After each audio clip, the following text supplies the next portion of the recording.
Bonjour, my name is David Devere. I'm a wine and spirits educator and world traveler. You're watching Savvy Nomad TV. This is episode 1 of 12 that will be tasting the whiskeys from this whiskey tour of the world.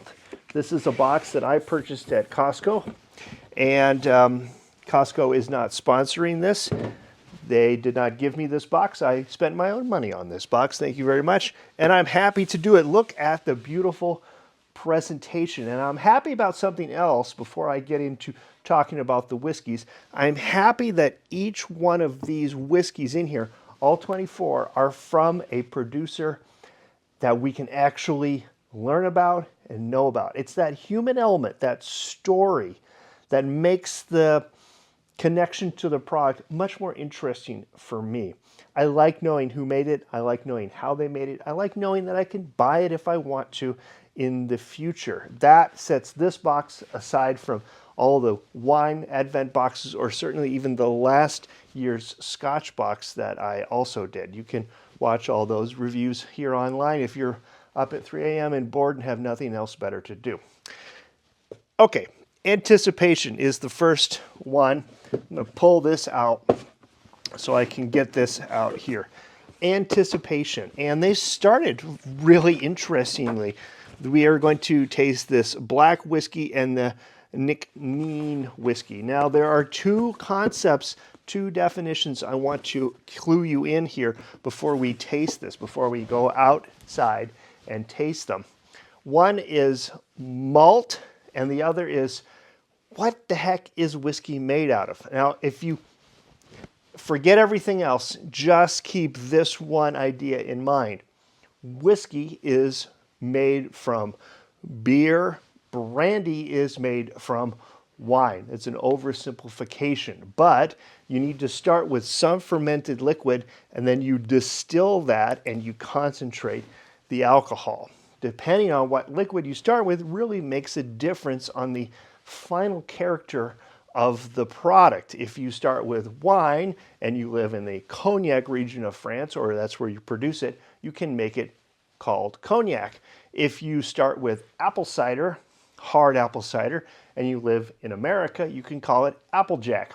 It's still brandy. Brandy is the category. But here we're talking about whiskey. And whiskey is a category, and it can be broken down into different other words. One word is Scotch, another word is bourbon, but both Scotches and bourbons are whiskeys. I'll get into the story about how the E and not the E is later, because that's an interesting little side note. But that's it. Brandy is wine or fermented fruit, and whiskey starts with fermented grain. Okay, otherwise known as beer.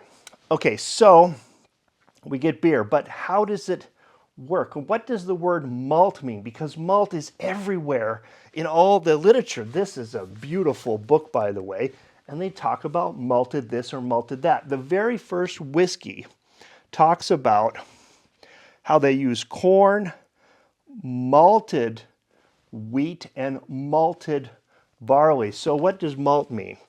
Malt means that you take the grain, you get it damp, you warm it up, and it sprouts. Malt means sprouts. Why is that important? Because barley is this wonderful thing, and barley has an enzyme in it. When it gets malted and it starts to grow, it actually breaks down the carbohydrates and it turns them into sugars. It takes the grain and it makes the things that are not sugar into sugars. That little enzyme does that, but it only does it when it sprouts, otherwise known as malts. So barley is used in whiskey because you need something to break down all of those carbohydrates in grain and turn them into sugar, because you need sugar to make fermentation so you can make alcohol. Are you following me? Malting means sprouting. So our first one, our Andean black, which uses black Andean corn, super cool. That uses malted wheat and malted barley. The second one is just barley. Scotch from one distillery in Scotland, 100% barley. That's called single malt Scotch. Okay, enough of me babbling on and on. There are two wonderful producers here. Black Whiskey out of Peru. I'm going to put a QR code right over here somewhere. If you're watching on a TV, you can stop it and you can scan this. It'll take you to the website. Otherwise, there's a link in the description if you're watching on a computer. Go to their website, check out what they're doing. It's really interesting. The second one is called Nc'Nean. I don't know if I'm saying that right, but I think so. They're from the west coast of Scotland. They've got a great website too. Here is the QR code from them. Again, link in the description. Okay, enough of me babbling about. Let's go outside and have Sara join us and we will taste these two whiskeys. It's early morning in Duluth. It's like 8 o'clock and the sunlight is very bright. We had hoped to show you kind of amazing fall color because it's a late fall day here, and it's not late in the day, it's early, but the light is pretty harsh, so don't mind the squint. Anyway, here's our first whiskey. So as I pour it up, Sara's going to tell you what the tasting notes are. Of course, this is the black whiskey from Peru, which is 60% Andean black corn, and then 30% malted wheat and 10% malted barley. Okay, well, before I tell you what you might smell, maybe you should sniff it and see if you get any of these things from the tasting notes. This book is amazing. This is beautiful production. So Peruvian whiskey. There's aroma there. What is it? There's aroma there. It's not fruity. Oh, wait a minute. It's starting to open up a little bit. Oh, man. It's elusive. Should I go ahead and read it? Why don't you smell it and see if okay. you smell well, something? But I've already read it. Smells like whiskey. So this, because it's corn-based, this is done more in a bourbon style or an American whiskey style versus Scotch, which uses just barley. Well, it's it is subtle. Okay, let's Okay, taste taste it. and then we can see if what I taste and what I smell is anything like what they say it's supposed to. So we had some folks who were not excited that we were doing the whiskey tasting versus the wine tasting, and I admit I'm not a whiskey fan, but I still enjoy tasting and learning. So okay, there you go. we'll just, and these are so beautiful. Before I give my review. Okay.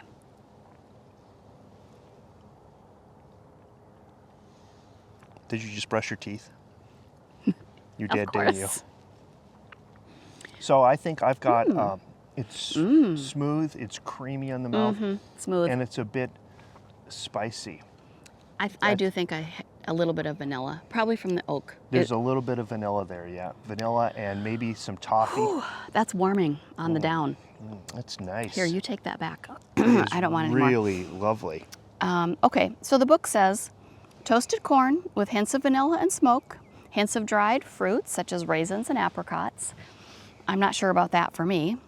And the palate, the first contact is intense, that's true.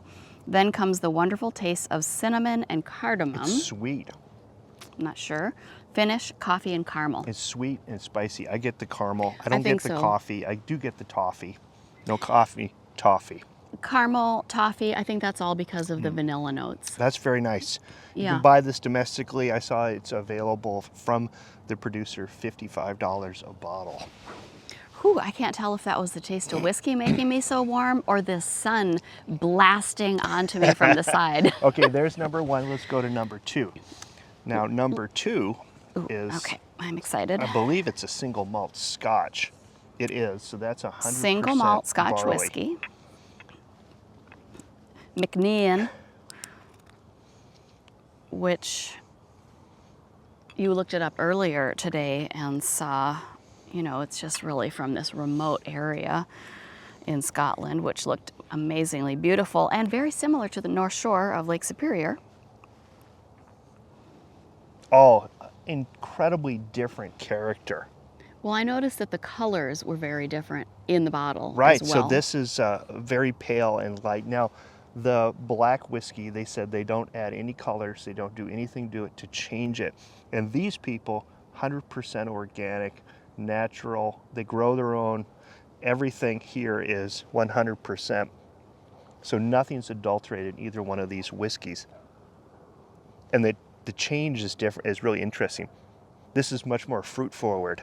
I want to smell it. Sorry? Okay. It's almost a little bit of Oh. apricot or peach on the nose. Yeah, it is stone fruit and a little salty to me. The black whiskey is still got such a nice lingering Interesting. flavor in my mouth.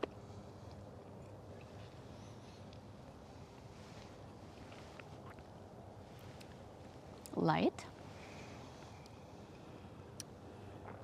Why does it seem smoky? Because it's not smoky, but maybe it's the mineraliness of the stone fruit, or It's minerally. It's a little bit minerally. salty. It's a little bit salty. It's a little bit. It's not really that smoky. Does it say what they use for their barrels? Yes.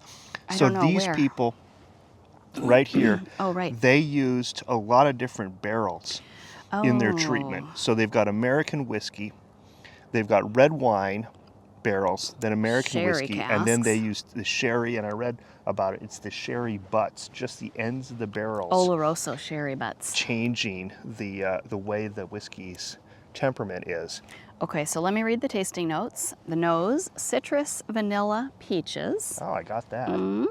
Palate, lemon posset, stone fruit, caraway, rye bread. We looked up lemon posset, and it's cream, sugar, and lemon juice to make a delightful little dessert. And a finish, medium long, creamy, and fresh. It's nice. It's very nice. This is also available. You can buy this domestically. I know Total Wine carries this in some of their stores. It's about $100 a bottle.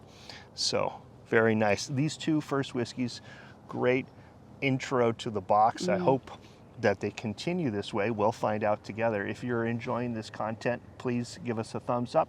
And if you're new here, please consider subscribing. We'll be back next week with whiskeys number 3 and 4. And enjoy the fall color. It's lovely here today.